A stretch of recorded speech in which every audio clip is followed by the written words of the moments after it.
Hi guys, Rancher So, today we will talk about healers. As in my last poll, I asked you guys what you wanted to see as a bit like the most between healer, warrior, hunter, and leader. And support was like top of the list, which makes sense. And in my mind, that was kind of the same thing because support is really cool in this game. You don't just support; you can do damage too, and and even when there is like a specific type of gameplay you need to have, which is quite interesting. Like when you collect, you know what you are going to need to collect. Like you have to collect colas, you have to collect ammo for your hunters and for yourself.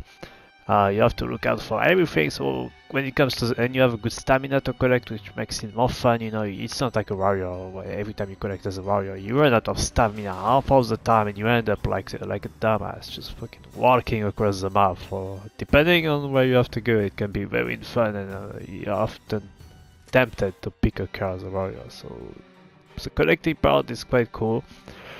It's you are really active. Then there is objectives where you kind of need to either help your warrior if your warrior gets targeted and try to help him stun lock as stun lock the demon, you know, the basic units mostly.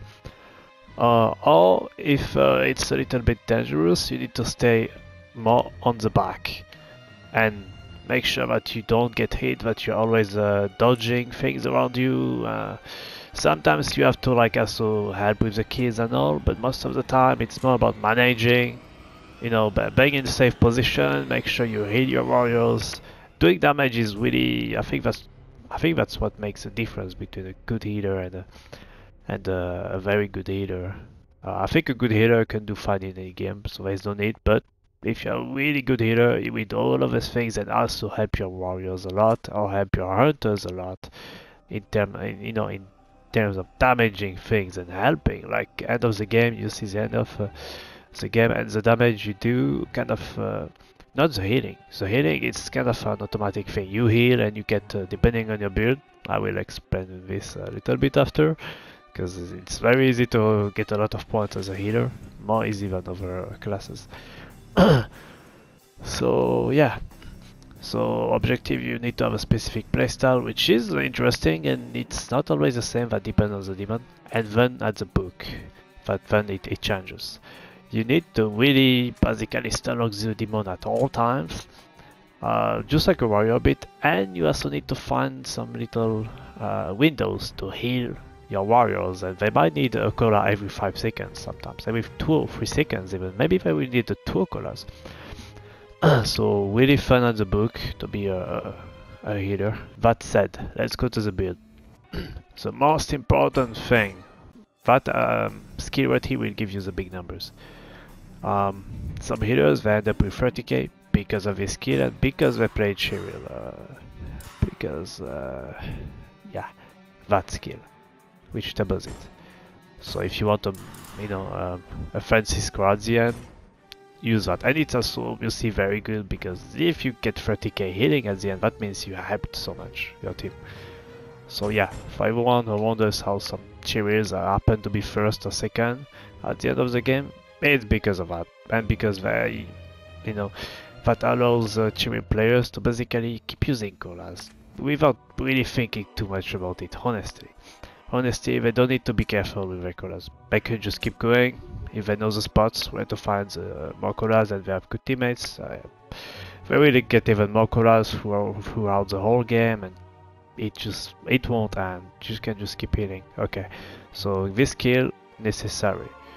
Okay, very necessary. I mean, actually, you wouldn't need it, but then you will need to be careful, and but it's just too good not to be used, okay? So in any build, use that. Then Artful Dodger, maxed out. Balance bar from melee attacks, maxed out as well. So at the book, again. Or if you want to help your warrior, to help your warrior. I said help your warrior a few times, but basically that means there is a basic unit attacking your warrior and you have to stun lock it, so then it can't move and it can be killed. And stop killing your warrior. That's the whole thing. you know, it's nice to heal your warrior, but if you don't want him to get hurt that much and have to heal him, maybe you should help him not get hit, you know. And that's what you can do with that skill as a support. You know, hunters do not have that. Leaders do have that too, even better one of them. Anyways, then here, okay, that's kind of what I like to use. Okay, that's my build. Damage for headshots, resistance, which this might not be necessary. Something I would need to think of, but either way. No melee damage because you do way more damage with firearms. It's just how it is, okay? It's just how it is. So focus on the range weapon damage because you will do twice more damage and you don't need to go to the enemy to get your damage. You can shoot from anywhere. So your damage is actually, you know, you will do more damage per second since you don't need to walk right towards the enemy. Anyways, so that's it for...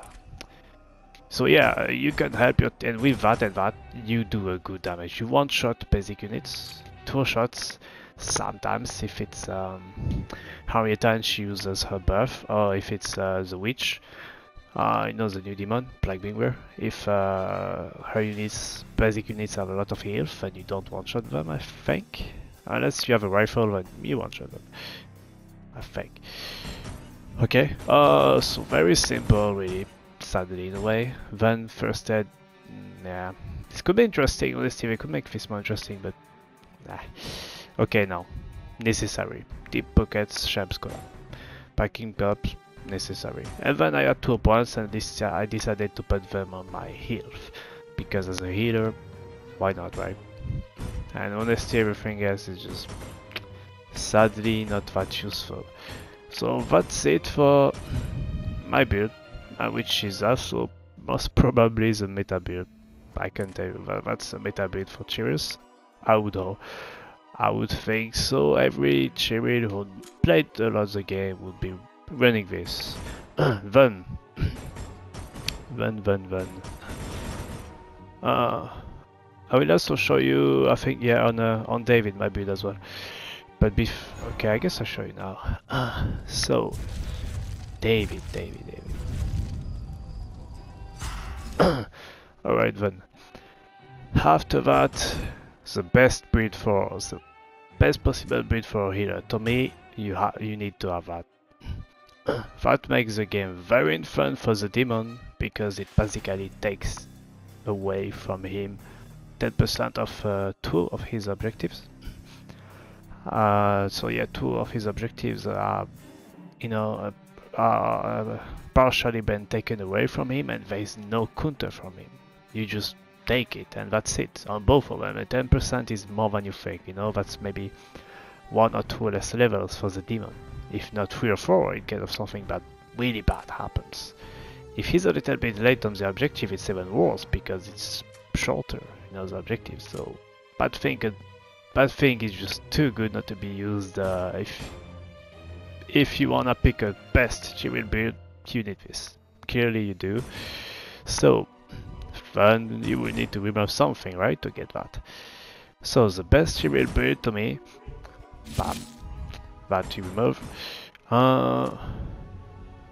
That you remove as well. And then you get good at the game. Just get good and get good at dodging basically, because you won't have this little help. Okay. And there you go, and 3, 4. And that's still not enough. Still not enough. So 5%. So yeah, now I guess you can just remove no, sorry. Just in case of you don't do headshots, remove that and that. Okay. You have also a little bit of help from fear, which is, you know, why not? Doesn't matter, honestly, doesn't matter. But that is also useful, 20%. If you have a car and you're trying to find objectives on the way, you find them quicker, which, you know, the game ultimately will end quicker, and that makes the game very hard for the demon, way harder. So yeah, that's the best Cheryl build with all the necessary stuff, and extremely strong skill here that is not used, honestly, because it's not fun. On the survival side, it makes you, you know, it gives you a chance to win more chances to win by default just because you have it. Really, you don't need to, do anything. It just does something by itself. But it's not fun, it doesn't give you more damage or like this and this, so yeah. I understand why. I would think nobody runs it except for a few, or who just wanna win the game, so maybe they just use of it and that's their build, But yeah, best Cheryl build. So yeah, guys, that's it for my healer build here with a lot of advices and stuff, I think, that hopefully help you in your healer games. Remember, like, do not make sure that you know what you're doing as a healer. At the book you have to be aggressive because it's fun and you should have a lot of colors. Make sure that you know the champ color spots on the map, very important. That will make your life so easy. Between objectives you will need maybe 1 minute to get your colors full again, if you really know the spots well. And obviously, yeah, or everything that I've said. And that if you wanna win. It's sad, but I don't know why this thing exists, honestly. They should just straight up remove it, but it's here now, so, use it, I guess. And yeah, have fun as a healer if you play that. Because we think it will be fun, super active, you do a bit of everything. Yeah, thanks for watching and yeah, enjoy your day, bye.